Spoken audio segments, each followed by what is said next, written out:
Late September. A Saturday that smelled like rain but refused to let it fall. The kind of day that holds its breath, waiting for something it cannot stop. The venue sat at the far edge of a town called Millhaven, a converted greenhouse surrounded by open lawn where white chairs had been arranged in careful rows on the grass. Jasmine climbed the glass walls, and string lights glowed softly even in daylight. Wildflowers in glass jars marked the end of each aisle, the kind that grow on their own. Nothing about it was expensive.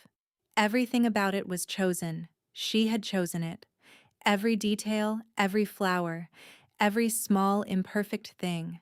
Because after 7 years of building a life from nothing, Jovara Iland had learned that beauty did not need to be bought. It needed to be earned. The dress was simple.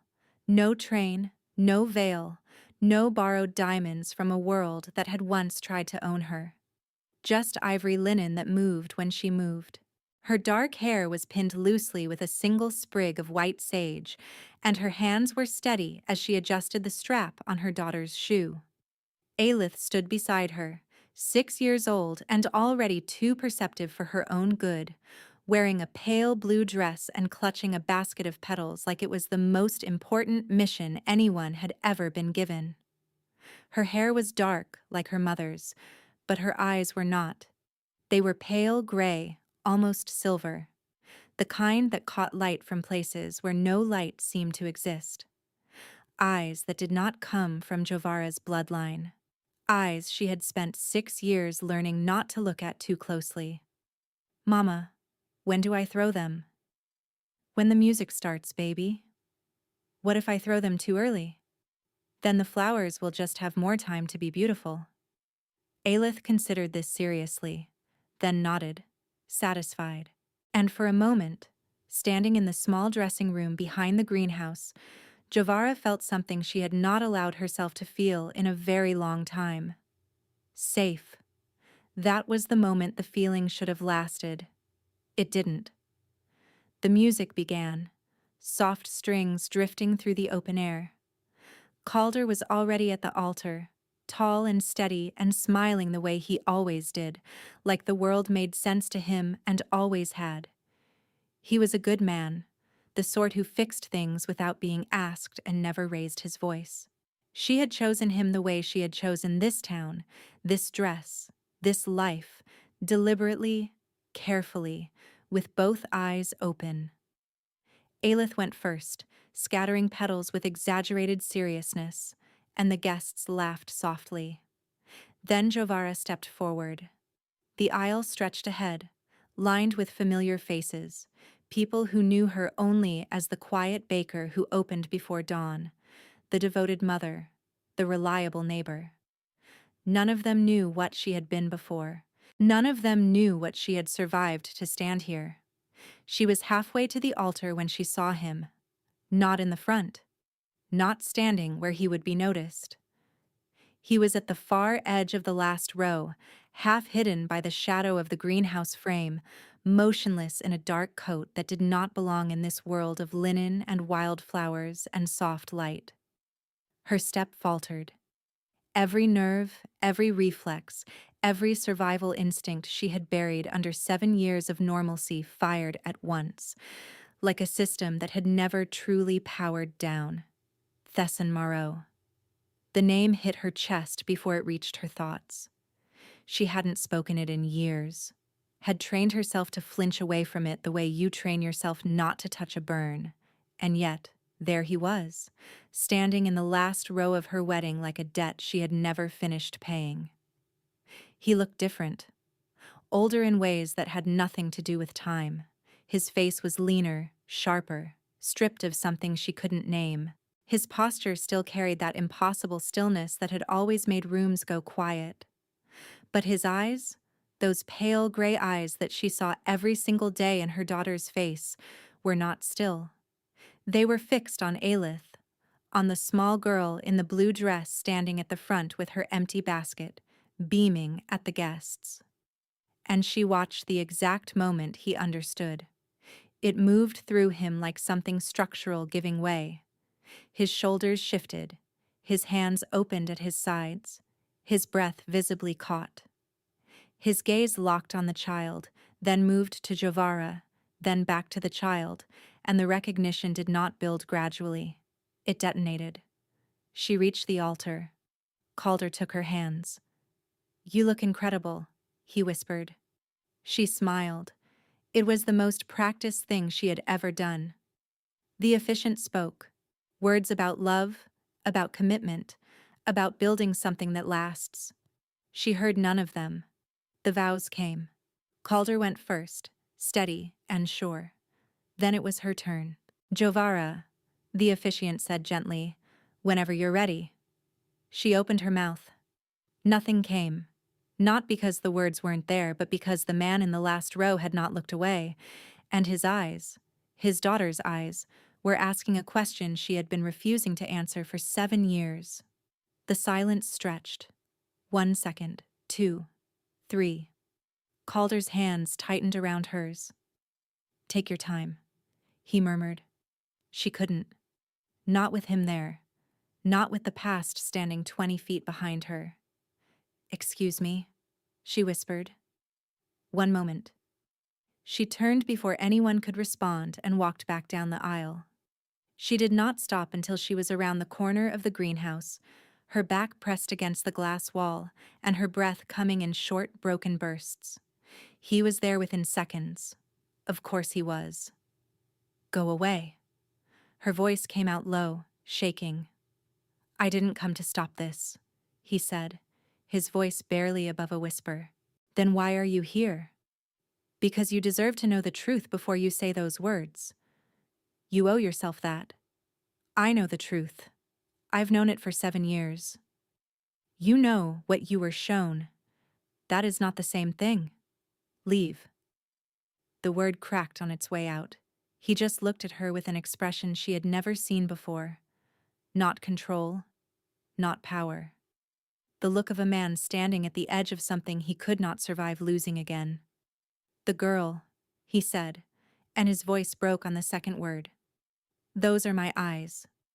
She felt the ground shift beneath her with the quiet finality of a wall that had been holding too long. "You need to go," she whispered, but there was no force left in it. He stepped back, but he did not leave. He walked to the far edge of the property and sat down on the low stone wall that bordered the road. And he stayed. She returned to the altar. She said her vows. Calder kissed her. The guests clapped.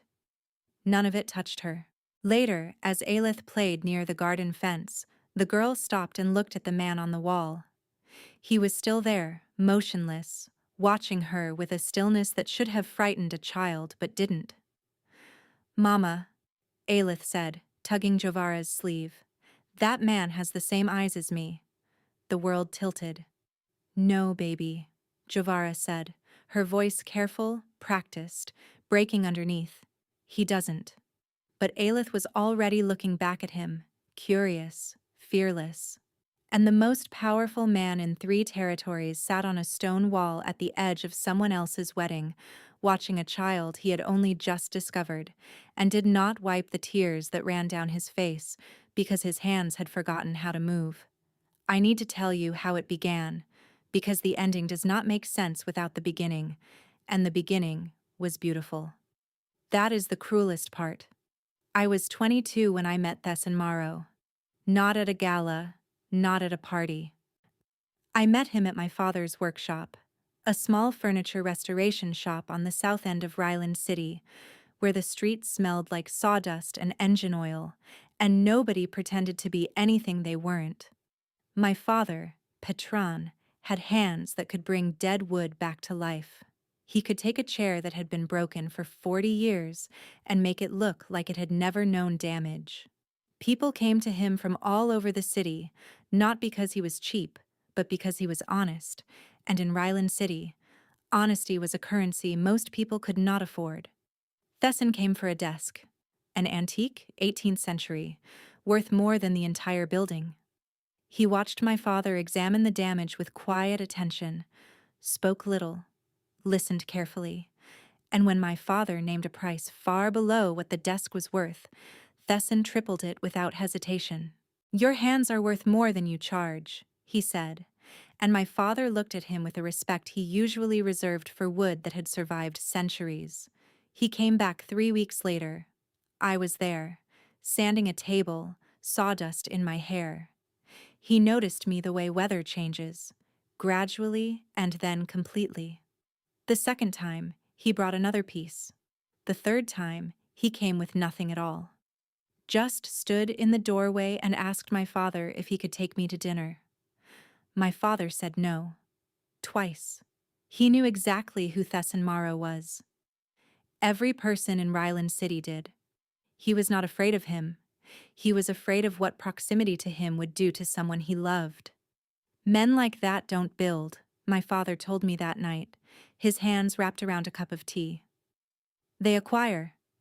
And everything they acquire eventually becomes part of the machine. I should have listened. I carry that regret like a stone in my chest. But Thesson did not push. He simply kept coming to the shop, talking to my father about wood grain and joints and craftsmanship. And slowly, almost impossibly, my father began to soften. Not toward the name, but toward the man. The first dinner was quiet. A small restaurant tucked behind an old theater where the waiter knew his name but did not seem afraid of it. He asked me questions about restoration, about grain patterns, about why I used my left hand for detail work. He listened like the answers mattered. The world he showed me came gradually. I never saw it all at once, never had the doors thrown open in a way that would have overwhelmed me. Instead, it arrived in pieces, like he was letting me acclimate to an altitude that would have destroyed me if I had risen too fast. A car that arrived without being called. A phone call that ended a conversation mid-sentence because something required his attention, and that something was never explained. The way people moved around him, not in fear exactly, but in awareness, the way animals move around something they cannot predict. I should have seen it for what it was. But love is a kind of blindness, and I was not just blind, I was willing. We were together for 2 years before the world started pressing in. 2 years of feeling like the safest person alive because the most dangerous man in 3 territories had decided I was the one thing he would never let anything touch. 2 years of believing that his world and mine could coexist, that the violence I never saw could stay invisible as long as I never looked for it. My father watched it happen with the patience of a man who knew better than to force his daughter to see what she was not ready to see. He never stopped loving me. He never stopped warning me. The night my father died, I was asleep in Thesson's bed, in the penthouse above Ryland City. When the call came, I looked at the man beside me and saw only comfort, only safety. He held me for 3 days. He arranged everything, the funeral, the shop, the details that grief makes impossible to manage. And I believed, with every broken piece of me, that the man holding me together had nothing to do with the reason I was falling apart. That was my second mistake. The truth, or what I believed was the truth, did not arrive like a storm. It arrived like a letter slipped under a door. Quiet, deliberate, impossible to unsee once you have read it. 5 weeks after my father's funeral, I was still in the penthouse. It was a Tuesday. Thesson left for his meeting with Sorrel Vane, his closest advisor, a man elegant in the way glass is elegant, smooth, clear, and capable of cutting you without warning. I had never liked him, not because he gave me reason, but because something behind his politeness never quite settled. I was looking for nothing when I found it. His study, rarely locked. A desk drawer partially open, a file sitting on top, unmarked, as if placed carelessly. I almost walked past it. Almost. Inside were surveillance photographs of my father, his shop, him walking to his car, him standing in his doorway, looking over his shoulder like he sensed something he could not see. Beneath the photographs, a payment authorization. Names, dates, amounts. And at the bottom, Theson's signature. Dated 6 days before my father died. I don't remember how long I stood there. Time does things in moments like that, stretches and compresses until it becomes meaningless. I know my hands did not shake. I know my breath stayed even. I know that some essential mechanism that had been keeping me alive and feeling and open simply switched off. Not slowly, not gradually, like a light. I put the file back exactly as I found it. I closed the drawer. I left the study. My footsteps were silent on the marble floor, and I moved through the penthouse with a precision that only comes when the body takes over, because the mind has stopped being useful. I did not cry. I did not scream.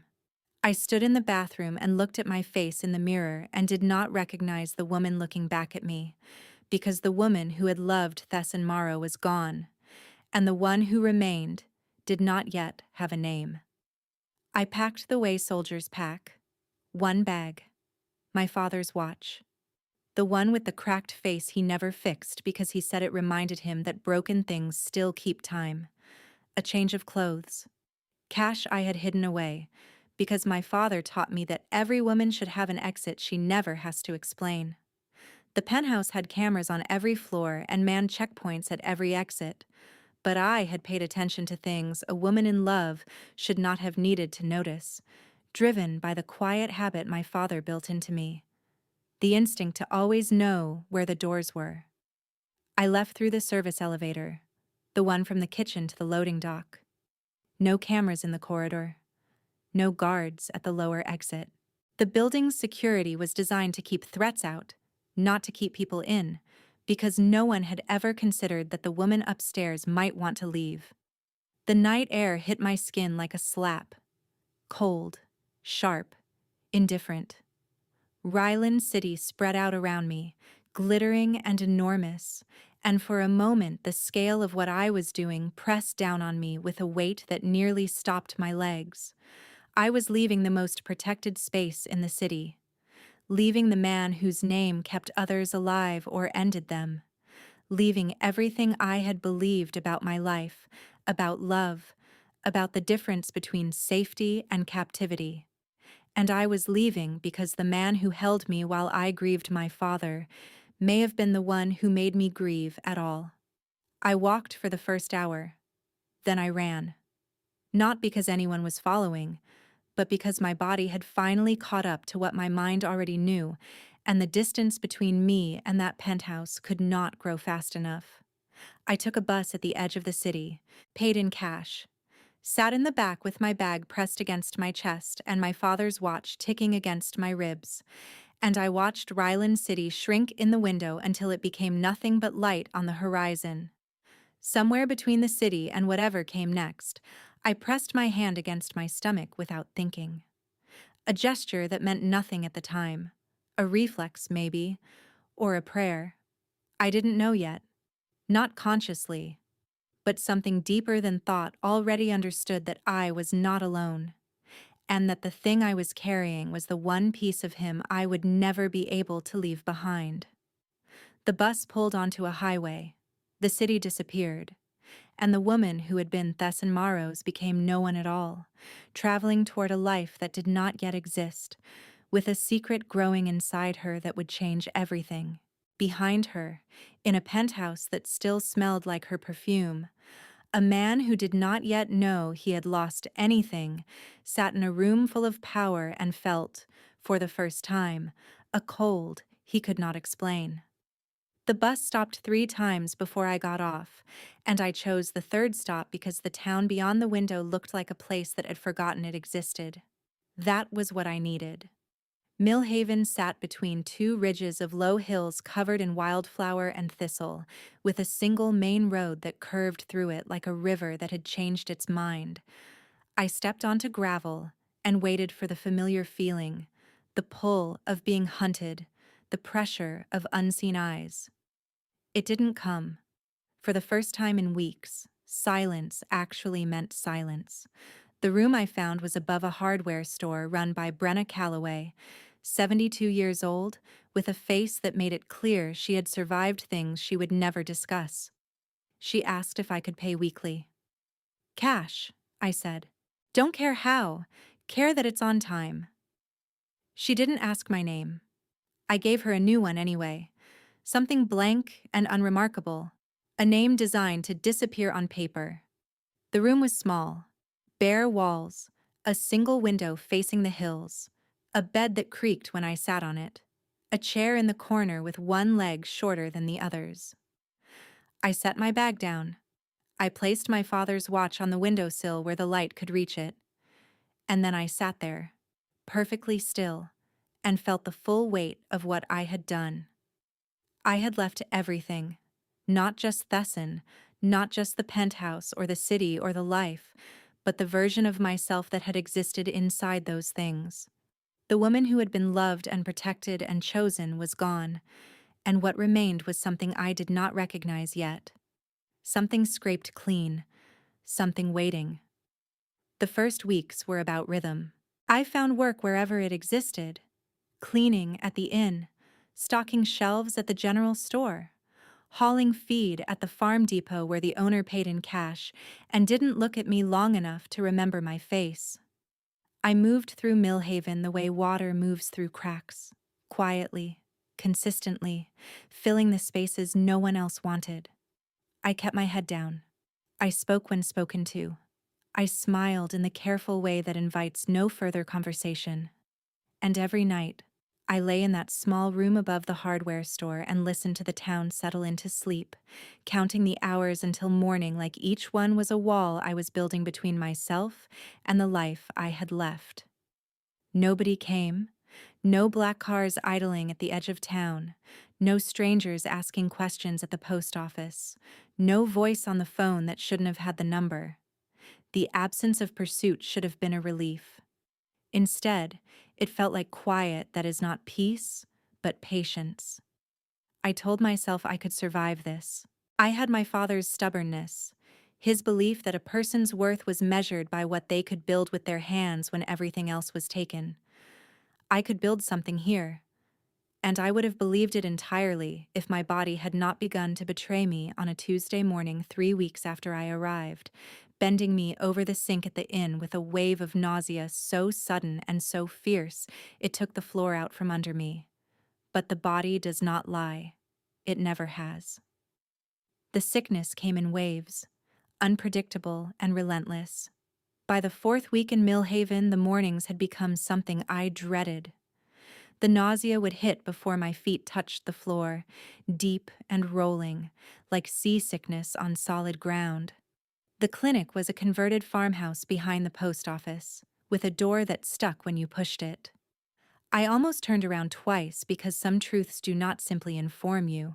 They rearrange you. The doctor was a woman in her 50s, calm-eyed and direct. She asked her questions without inflection, and when the test was done, she sat across from me and waited for me to be ready. "You're pregnant," she said. "Roughly 6 weeks."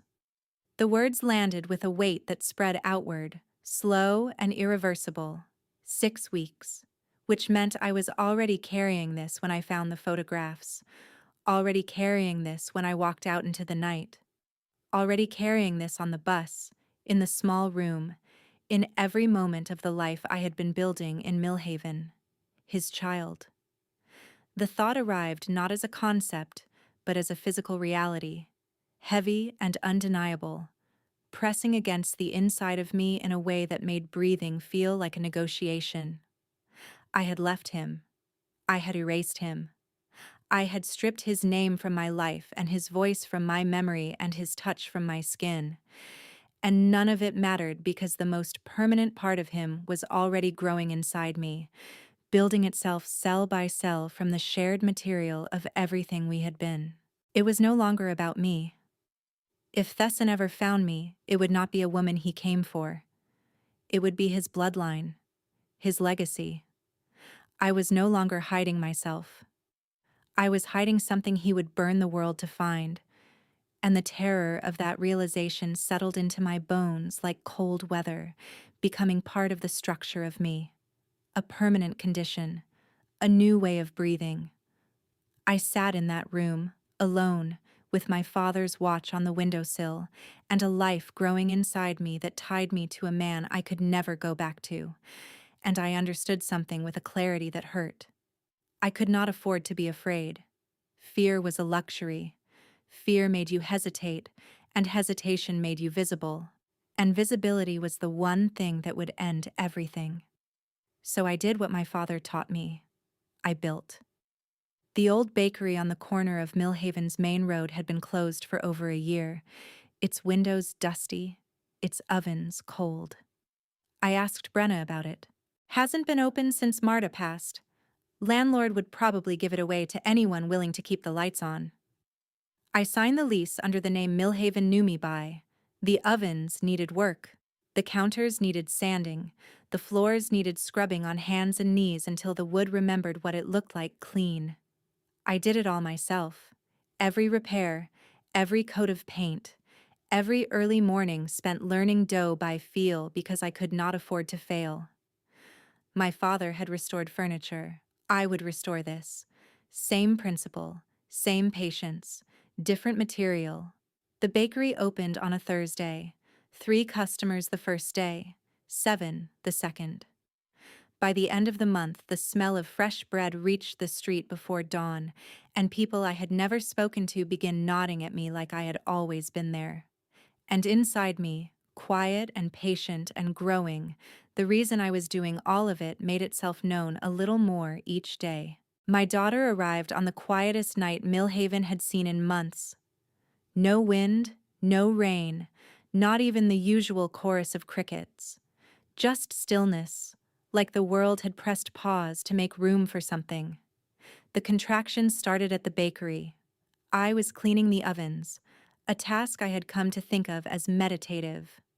The first one bent me forward with my hand braced against the countertop, sharp enough to steal my breath but brief enough to dismiss. The doctor had said I had 2 more weeks. I told myself a lot of things that night that turned out not to be true. By the time I reached the clinic, the intervals had shortened to something that left no space for pretending. The doctor was there, already waiting, as if the stillness outside had told her something was coming. She guided me through the hours the way a person guides someone across ice, firm and steady. After pain that rewired parts of me I didn't know I had, there was silence. The worst kind. The kind that has no cry in it. The cord had wrapped. Seconds passed that felt like entire lives being lived and lost. My hands gripped the sheets until my knuckles went white. Then she cried. One sharp, furious sound that split the silence like a crack through glass. They placed her on my chest, tiny and fierce. Her fists clenched like she had fought her way here and wanted everyone to know it. I pressed my lips against her forehead and felt something lock into place inside me that would never move again. Then she opened her eyes. Silver, pale, luminous gray. Not my eyes, not my mother's.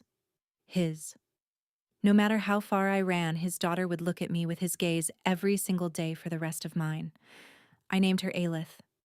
Not after anyone, not as a tribute or a rejection, but because the word felt like what she was.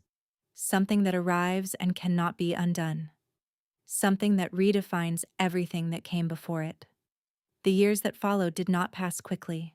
People say that about raising a child alone, that the time flies. But that was not my experience. Every day was deliberate. Every decision weighed against a threat that never materialized, but never disappeared, like weather on the horizon that refuses to arrive or retreat. Alith grew in sudden, startling increments. She walked early, spoke early, asked questions whose depth did not match the size of the person asking. She wanted to know why bread rose, why some people smiled when they were not happy, why she did not have a father when the other children did. That question came when she was 4. We were in the bakery, early morning, the counters dusted with flour. She sat on the stool near the window, watching me knead dough with a focus that unsettled me because it looked exactly like the way he used to observe things. "Mama, where is my papa?" I kept my hands moving. He lives far away. Does he know about me? The dough tore under my fingers. I pressed it back together and kept working. No, baby, he doesn't. She nodded with careful consideration, and I realized that what she had inherited from him was not just in her coloring, it was in the way she processed the world, methodically, patiently, turning things until she understood every angle.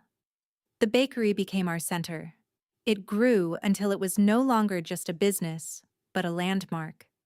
I learned to bake the way my father learned to restore wood, through repetition and failure and the stubborn refusal to stop until my hands understood what my mind could not teach them.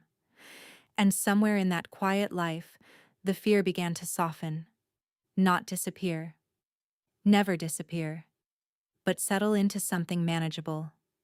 Calder arrived in Millhaven the spring Aelith turned 4, a carpenter who took over the workshop at the edge of town. He was steady in a way that did not require explanation, the sort of man who fixed a broken step on my porch without being asked and left before I could thank him. He did not press. He simply existed nearby until the distance between us shrank on its own. I chose him with my eyes open, understanding that what I was building was not passion, but safety. He was good with Aelith, patient, present. The kind of man my father would have approved of, not because he was extraordinary, but because he was exactly what he appeared to be. We built something quiet, something that did not ask me to disappear inside it, a life that fit. And for the first time in 7 years, I allowed myself to believe it would hold. He did not notice she was gone until the silence told him, not the absence of her voice, but something structural, like a frequency that had always been running suddenly stopping. She had not been taken. This was surgical. She had packed, planned, and walked out through a route he had not thought to monitor while he sat 2 floors below, discussing territory lines with a man he trusted. Sorel had been with him that night, staying late, unusual for a Tuesday, extending the meeting with details that in hindsight felt designed to keep him occupied. He sent men. His best trackers searched Ryland City block by block, then widened to the surrounding counties, then the state, then beyond. Every bus terminal checked, every car rental reviewed, every camera within a 3-mile radius of the penthouse pulled and scanned frame by frame. Nothing. She had moved through his world like water through a closed fist, and the harder he squeezed, the less remained. He could not understand it. She had no training, no network, no resources beyond whatever cash she had carried. And yet she had vanished more completely than men who had spent years building their disappearances. Months passed. The search did not slow, it consumed. Meetings were canceled, alliances held by thread. Rivals who sensed instability tested borders, and Thesson responded with disproportionate force, immediate and absolute, because the rage inside him needed somewhere to go, and they had volunteered. Then, in the 5th month, a thought he could not dismiss. She had left with a precision that spoke of discovery, not impulse. She had found something in his study. He went through the desk drawer by drawer. In the lower drawer, a file he did not recognize. Inside, surveillance photographs of Petron Eland, payment authorizations, and his signature. Except it was not his signature. The downstroke on the T was wrong. The pressure on the final letter was too even. Someone had reproduced his hand with precision designed to survive a glance, but not a scrutiny. The person who planted it expected a grieving woman to see her father's face and her lover's name and never look further.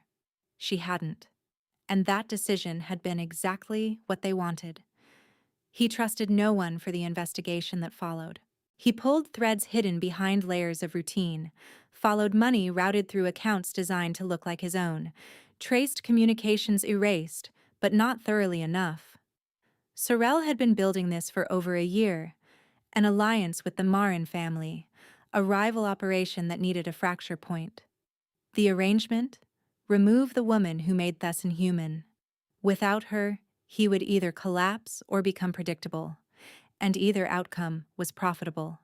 Petran's death had been commissioned, paid through Thesson's accounts because Sorel put the fingerprints there. The old man who restored furniture and loved his daughter and warned her about men like Thesson had been killed, specifically because removing him would begin the sequence that led to removing her.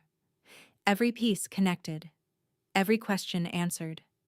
And with each answer, the cold inside Thesson deepened into something that went beyond anger, beyond rage, into a territory that did not have a name. Sorel was handled first, not publicly, not dramatically. One day he was there, the next, he was not. And the men who had once stood beside him understood, without being told, that asking questions was not advisable. The Marin family took longer, their dismantling systematic, conducted over months with the precision of someone who had learned that patience was more devastating than speed. Their operations folded, their alliances dissolved, their leadership disappeared in ways that generated no headlines and left no traces, only absences that accumulated until nothing remained. By the end, the world that had conspired to break him was gone, erased, answered for. And none of it mattered. She was still gone. Now he understood she had left because she believed he murdered her father. Every mile between them was built on grief he had not caused, but could not disprove. The search changed. Quieter. Deeper.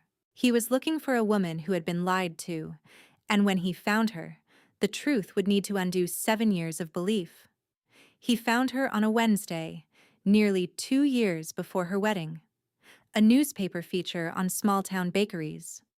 In the background, slightly blurred, turning toward a child, was a face no amount of time could make unrecognizable.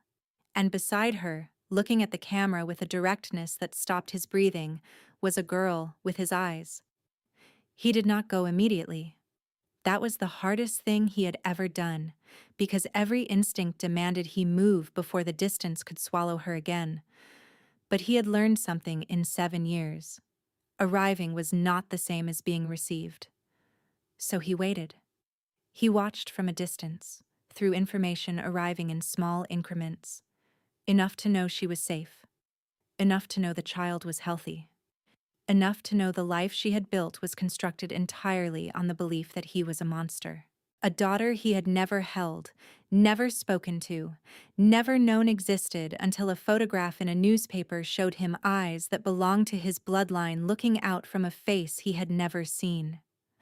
The knowledge of her sat inside him like a second heartbeat, constant and impossible to ignore. He learned her name, Alith, and said it once, alone, in the empty penthouse that had not felt like home since the night Jovara left. The word sounded foreign in his mouth, too soft, too delicate for the voice that usually carried it. He said it again, and again, until it stopped feeling foreign and started feeling like something that had always been missing. Months passed. He watched the way a man watches the tide, knowing it moves on its own time, and that forcing it only creates destruction. He saw Javara open the bakery before dawn. He saw Alith walk to school with a backpack too large for her frame and a stride too confident for her age. He saw the routines, the rhythms, the small architecture of a life built by a woman who had decided to survive and had done so with a thoroughness that made him ache. And then he watched the distance between Jovara and a carpenter close into something that could no longer be called neighborly. He watched a good man, a decent man, a man who was everything Thesson was not, become part of the life that should have been his. He watched the relationship deepen over months, watched it solidify into something that looked permanent, and felt a fracture widen along fault lines he had not known existed. He did not send men. He did not interfere. He watched and felt parts of himself go quiet in ways that had nothing to do with calm. The wedding announcement appeared in the Millhaven post office window. If she married Calder, the life she had built would calcify around a foundation that was a lie. She would carry that false foundation into a future that would never know the truth. That was what decided it. Not jealousy, not possession. She deserved to know. He drove himself. No escort, no security, no armor of men and protocol. Just a car on a road that narrowed from highway to county lane to gravel, carrying a man who had once controlled 3 territories and now controlled nothing except the decision to show up. Millhaven materialized the way small towns do, gradually, then all at once. He arrived the morning of the wedding. The streets were quiet. The venue was visible from the main road, a greenhouse draped in white, surrounded by chairs and flowers and the careful, hopeful preparations of people who believed in what was about to happen. He parked at the edge of town. He walked. The air smelled like wildflower and cut grass and something baking somewhere, and every step felt like crossing a border he could not uncross. He stood at the back, half-shadowed. He watched Alith scatter petals with a seriousness that reminded him of himself. Then Javara walked down the aisle, and the 7 years collapsed into nothing. She saw him. She said her vows. She married the carpenter. Then she came outside, shaking, furious, and told him to leave. He gave her the first crack. "You deserve to know the truth before you say those words." When she went back inside, he walked to the stone wall and sat down. The truth was between them now. He would wait as long as it took. The girl found him at the edge of the reception, that pale, steady gaze looking up with curiosity that had no caution in it. "That man has the same eyes as me," she told her mother.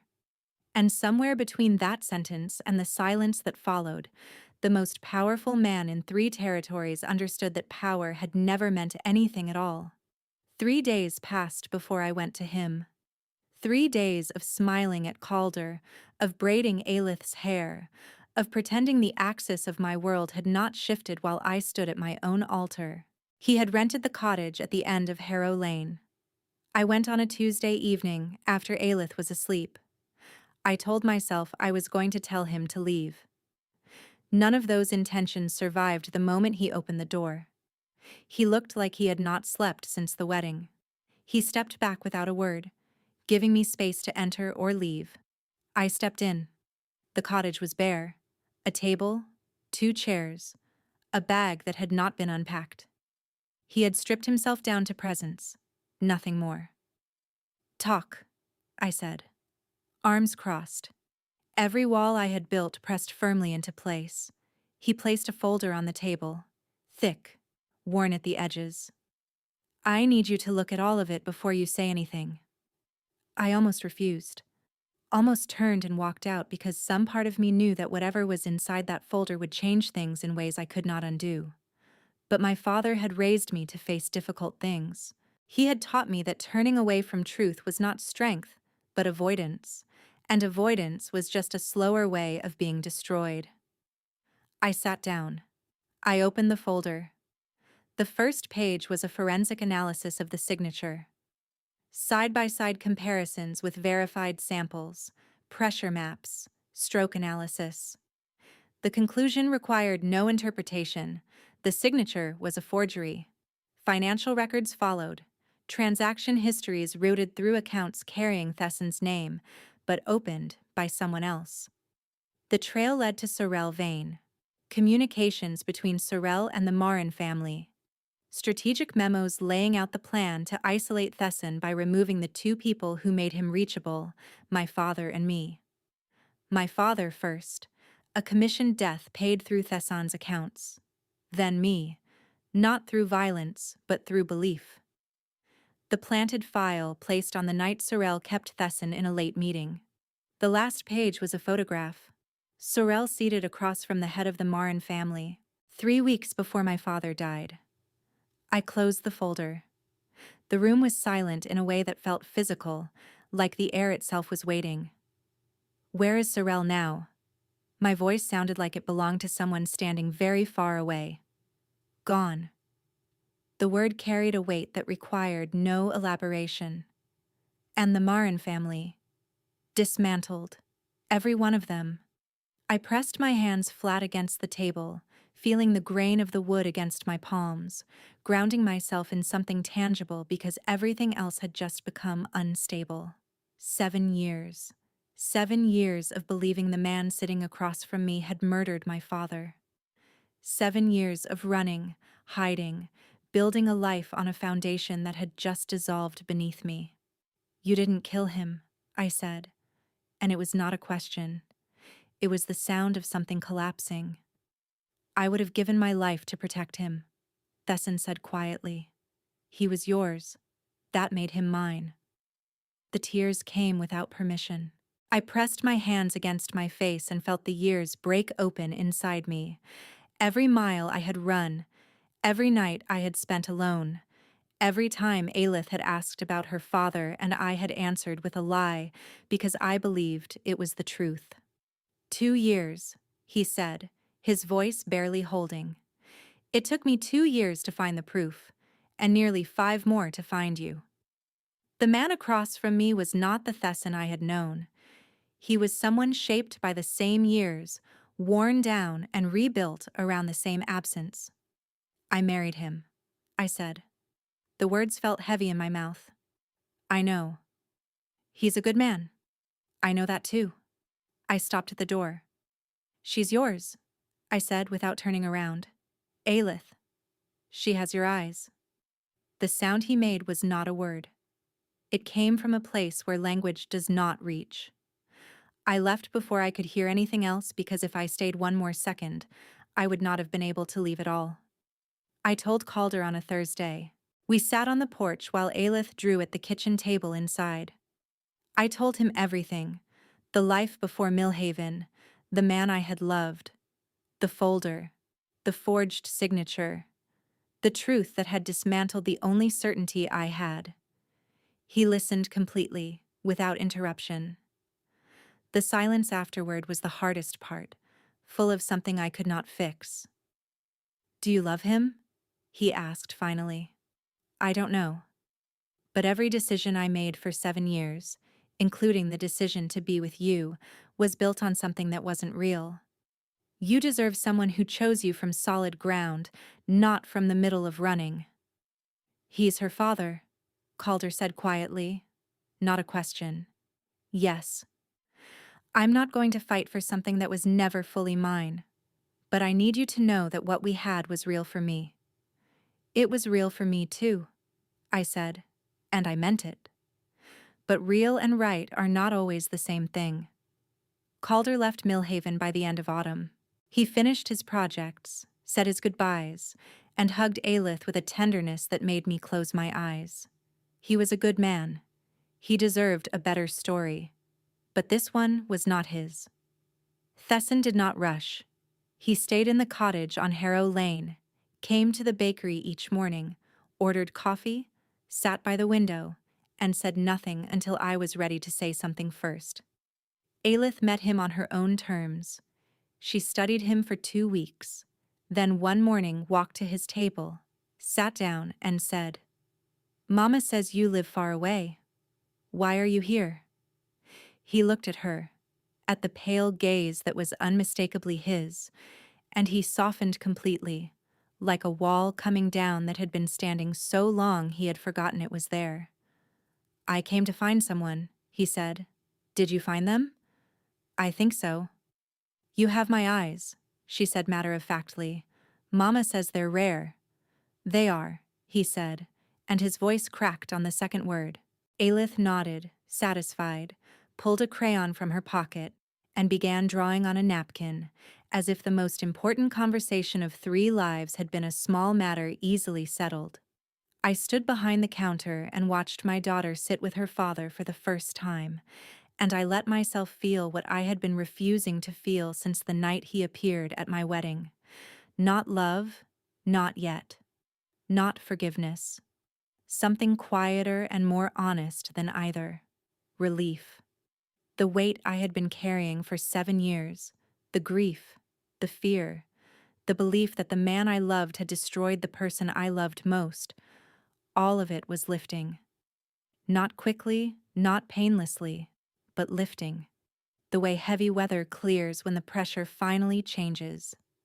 It did not end with a grand declaration. It did not end with a moment designed to satisfy the need for closure. It ended the way real things end and begin. Slowly, imperfectly, with two people sitting across from each other in a bakery in a town that barely existed, watching a child color on a napkin, and deciding without saying it that whatever came next, they would face it from here. He reached across the table, his hand resting palm up on the wood, open, deliberate, asking for nothing but offering everything, and I placed mine inside it. Not because I had forgotten, not because I had forgiven, but because I had finally learned the thing my father tried to teach me all those years ago in his workshop, surrounded by broken furniture and the smell of wood being brought back to life. That the strongest things are not the ones that never break. They are the ones that break and are rebuilt by hands that refuse to stop trying. Outside, the morning light reached Millhaven slow and gold and unremarkable. Aelith held up her napkin drawing. "It's us," she said, pointing to 3 figures in front of a building that looked like a bakery. "See? That one's you. You're the tallest." Thesson looked at the drawing, then at his daughter, then at the woman whose hand he was holding. And the man who had once controlled 3 territories and commanded fear from everyone who spoke his name smiled in a way that had nothing to do with power and everything to do with what remained when power no longer mattered. "It's perfect," he said, and for the first time in 7 years, it was.